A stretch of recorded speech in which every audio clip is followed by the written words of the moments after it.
অনেক চেষ্টা করছি ডাক্তার ইউনূস স্যারের কাছেও যাতে আমার চাকরিটা ফেরত দেওয়া হয়। আসলে কেউ কথা রাখিনি। মাননীয় প্রধানমন্ত্রীকে আবারও আমি ধন্যবাদ জানাতে চাই। তিনি হয়তো বা ক্ষমতায় না আসলে এই বিচার বিভাগ স্বাধীন হতো না। আর এই বিচার বিভাগ স্বাধীন না হলে আমি কখনোই আমার যে ন্যায্য দাবি এবং ন্যায্য অধিকার ফিরে পাবো। মূলত আসলে দাড়ি টুপি থাকাকে কেন্দ্র করে বলে আমাকে চাকরিচ্যুত করা হয়। ওর বিরুদ্ধে একটা সাধারণ ডায়েরি করেছিল, যে ডায়েরিটায় লেখা ছিল যে আমি আমার বাইক দিয়ে হত্যা চেষ্টা করেছি তাকে, এবং টিপ পোর্সো স্ক্যান বলে আমি তাকে গালিগালাজ করেছি।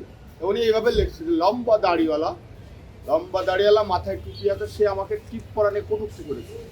আসলে ঘটনার দিন এমন কোনো বিষয় হয় না, ওই জায়গায় ঘটি নাই। কারণ কি, আমাকে ফেলে দিয়ে রাষ্ট্র কর্মচারীকে পোশাক পরা অবস্থায় টেনে ফেলে দিয়ে অপরাধ করছে, সেটি সে আড়াল করেছে। এবং এই আমার সাথে এমনি তার বাকবিতণ্ড হয়েছে।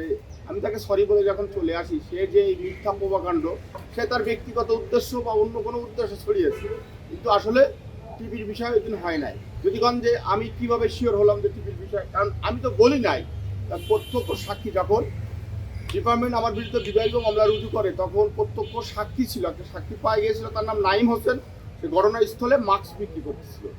তাকে পরবর্তীতে আমি আমার বিবাহ মামলার সময় আমি জিরা করেছিলাম যে আপনি কি বিষয়ে কটূক্তি করছে, তার কোনো আপনি কি শুনছেন নিষ্কানে? সে ছেলেটা বলছিল যে না, এই বিষয়ে আমি কিছু বলি না, এটা সত্য, কিন্তু আমাকে ফেলে ছেড়ে দেখছি। তার মানে কি, 5 তারিখের পরে নবাগত এক সরকার আসলো, তাদের কাছেও আমি অনেক কান্নাকাটি করছি, দাঁড়ে দাঁড়ে ঘুরছি, অনেক চেষ্টা করছি ডাক্তার ইউনূস স্যারের কাছেও যাতে আমার চাকরিটা ফেরত দেওয়া হয়।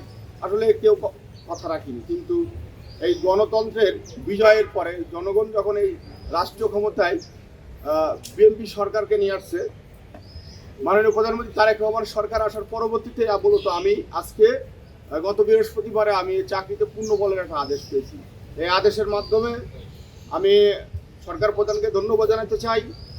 আর অবিলম্বে যাতে এই আদেশটাকে কার্যকর করা হয়, এর জন্য আমি মাননীয় স্বরাষ্ট্রমন্ত্রী স্যার এবং আমাদের পুলিশের আইজি স্যারকে দৃষ্টি আকর্ষণ করব যে আমি আসলে বুঝলুম, আমি দীর্ঘদিন ধরে অসত্য, আমার এই জীবিকার জন্য আমাকে রিক্সা চালাতে হয়েছে, ভ্যান চালানো হয়েছে, কৃষি কাজ করছি, ইভেন বর্তমানে ঢাকাতে আমি এক কোম্পানির পার্সোনাল ড্রাইভার হিসেবে কর্মরত আছি। বেশিরভাগ সরকার আমাকে জোর করে চাকরিচ্যুত করেছে। প্লাস রহিম আক্তার লাকি, এডিশনাল এসপি রহিম আক্তার লাকি স্যার, তিনি অবৈধ আদেশ দিয়েছেন এবং তিনি বিভাগীয় মামলার পরে তদন্ত রিপোর্ট, ফাইন্ডিং রিপোর্ট দিয়েছিল যে ভিডিও ফুটেজ দ্বারা প্রমাণ হয় আমি অপরাধী। কোন ভিডিও ফুটেজ? তা আমি তাকে চ্যালেঞ্জ করেছিলাম যে ঘটনার কোনো ভিডিও ফুটেজ তো নাই, তাহলে ঘটনার ভিডিও ফুটেজ দেন।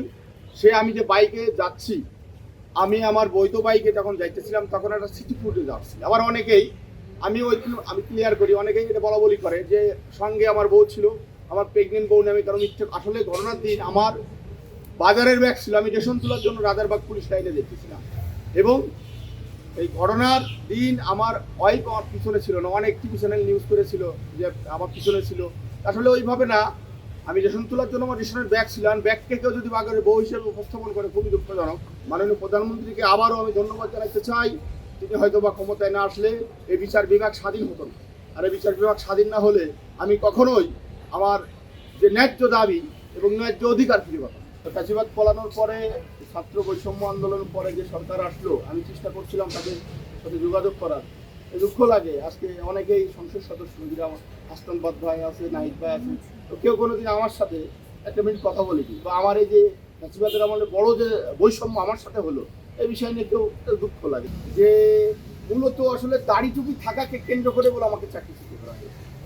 আর আপনারা দেখেন, লতা সমর্থক বারবার বলছে, দিদিতে উল্লেখ করেছে যে লম্বা দাড়িওয়ালা, তার মানে কি, তার মেন টার্গেট হলো দাড়ি, তাই না?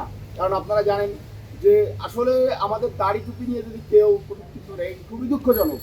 এবং এই দাড়ি টুপি মেন ইস্যু, এবং সরকার দাড়ি টুপির উপরে ভর করে আমাকে চাকরিচ্যুত করছে। সরকারকে ধন্যবাদ জানাতে চাই এবং মাননীয় আইজি স্যার এবং স্বাস্থ্যমন্ত্রী দ্রুত ব্যবস্থা নেবে যাতে আমি পোশাকটা গায়ে দিতে পারি। এবং গায়ে দেওয়ার পরবর্তীতে ইনশাল্লাহ তাদের বিরুদ্ধে মামলা চলমান থাকবে। এবং নতুন কিছু, যেরকম রহিম আক্তার লাকি, সে যে এডিশনাল এসপি যে মিথ্যা প্রতিবেদন দিয়েছিল, তার বিরুদ্ধে আইনগত ব্যবস্থা গ্রহণ করা হবে ইনশাল্লাহ। ইউএফটি ফার্স্টের সাথে ট্রেড করুন যে কোনো জায়গা থেকে। ক্যাম্পাসে ক্লাসের ফাঁকে, ঢাকার জ্যামে বসে কিংবা ঘরে বসে, ট্রেডিং এখন হাতের মুঠোয়। তাই ট্রেড করুন যখন খুশি, যেখানে খুশি।